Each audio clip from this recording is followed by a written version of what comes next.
ಪವಿತ್ರವಾದಂತಹ ಪದಯುಗ್ಮಕ್ಕೆ ನಮ್ಮ ನಮನಗಳನ್ನು ಅನುಗ್ರಹಿಸಬೇಕು. ಏಕಕಾಲದಲ್ಲಿಯೇ ನಮ್ಮ ಮೂವರ ಹುಟ್ಟಾಯಿತು. ಯಾರಿಂದಾಯಿತು, ಹೇಗಾಯಿತು ಎನ್ನುವುದನ್ನು ತಿಳಿಯಬೇಕೆಂದು ಸುತ್ತಲೂ ದೃಷ್ಟಿ ಹಾಯಿಸಿದೆವು.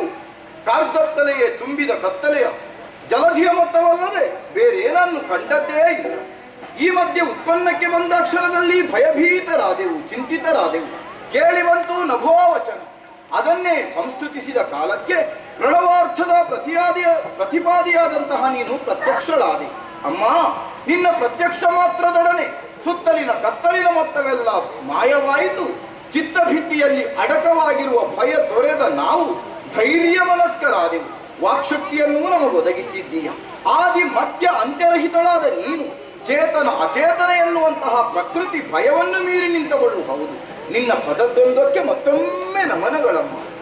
ನಾವು ಮೂವರು ಒಂದಾಗಿ ನಾವು ಯಾರು ಎಂಬಂತಹ ತರ್ಕದಲ್ಲಿರುವ ವೇಳೆಗೆ ಕೇಳಿಸಿದಂತಹ ನಭೋವಚನ, ಅದನ್ನೇ ಸ್ತೌತ್ಯವೆಂದು ಪರಿಗಣಿಸಿದಂತಹ ವೇಳೆಯಲ್ಲಿ ನಿನ್ನದ್ದಾದಂತಹ ದಿವ್ಯ ದರ್ಶನ ನಿನ್ನಲ್ಲೇ ಯಾಚಿಸ್ತಾ ಇದ್ದೇವಮ್ಮ. ನಾವು ಯಾರು, ನಮ್ಮಿಂದ ಇನ್ನು ಮುಂದಕ್ಕೆ ಆಗಬೇಕಾದಂತಹ ಘನ ಕಾರ್ಯಗಳಾದರೂ ಯಾವುದು ಎಲ್ಲವನ್ನು ಅರ್ಹುವುದರ ಮುಖೇನ ನಮ್ಮ ಮೂವರನ್ನು ಸಂಪ್ರೀತಿಯಿಂದ ರಕ್ಷಣೆ ಮಾಡಬೇಕಮ್ಮ. ನೀನೆಲ್ಲವೇ ಅನ್ಯರು ಯಾರಿದ್ದಾರೆ ತಾಯಿ? ನಮ್ಮ ಸೃಷ್ಟಿಗೆ ಕಾರಣೀಕರ್ತಳು ನೀವೇ ಎಂಬುದನ್ನು ಚೆನ್ನಾಗಿ ಅರಿತುಕೊಂಡವರಿದ್ದೇವೆ. ಮಕ್ಕಳನ್ನು ಪಡೆಯಬೇಕಾದವಳು ತಾಯಿಯಲ್ಲದೆ ಅನ್ಯರು ಯಾರಿದ್ದಾರೆ ತಾಯಿ?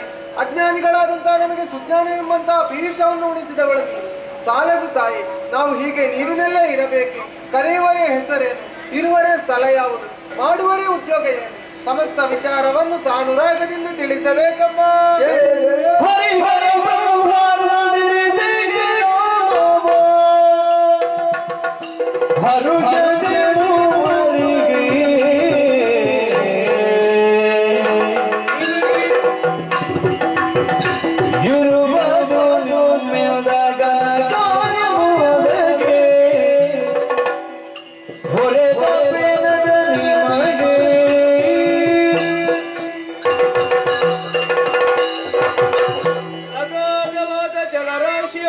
ಪರಿತಪಿಸುತ್ತಿರುವ ಓ ನನ್ನ ಮಕ್ಕಳೇ, ಅಮ್ಮ ಹೇಳಿ ಎದ್ದೇಳಿ ಧೈರ್ಯವನ್ನು ತಾಳಿರಿ. ನಿಮ್ಮ ಸೃಷ್ಟಿಗೆ ನಾನೇ ಕಾರಣೀಕರ್ತಳಾಗಿದ್ದೇನೆ.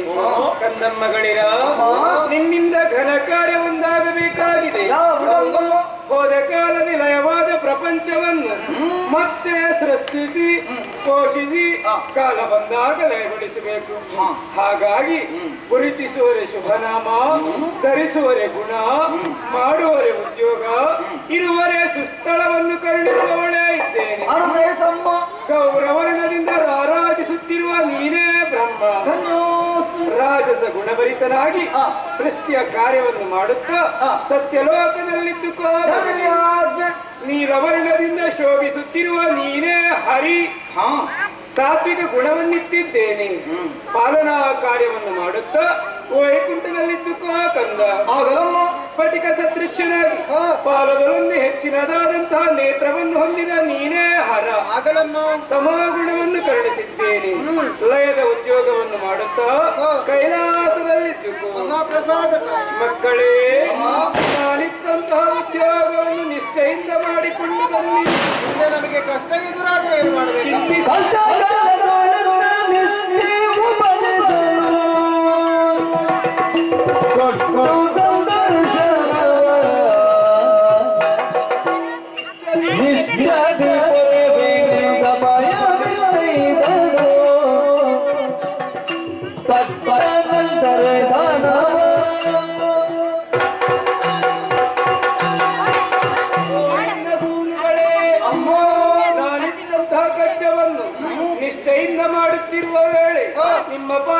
ಕಷ್ಟ ಒದಗಿದರೆ ಚಿಂತಿಸಬೇಡಿ, ಭಕ್ತಿಯಿಂದಲೇ ಪ್ರಾರ್ಥಿಸಿಕೊಳ್ಳಿ. ಪ್ರತ್ಯಕ್ಷವಾಗಿಯೋ ಪರೋಕ್ಷವಾಗಿ ನಿಮಗೊದಗಿ ಬಂದಂತ ಕಷ್ಟವನ್ನು ದೂರೀಕರಿಸುತ್ತೇನೆ. ನಿಮಗೆಲ್ಲ ಶುಭವಾಗಲಿ, ಶುಭವಾಗಲಿ, ಶುಭವಾಗಲಿ.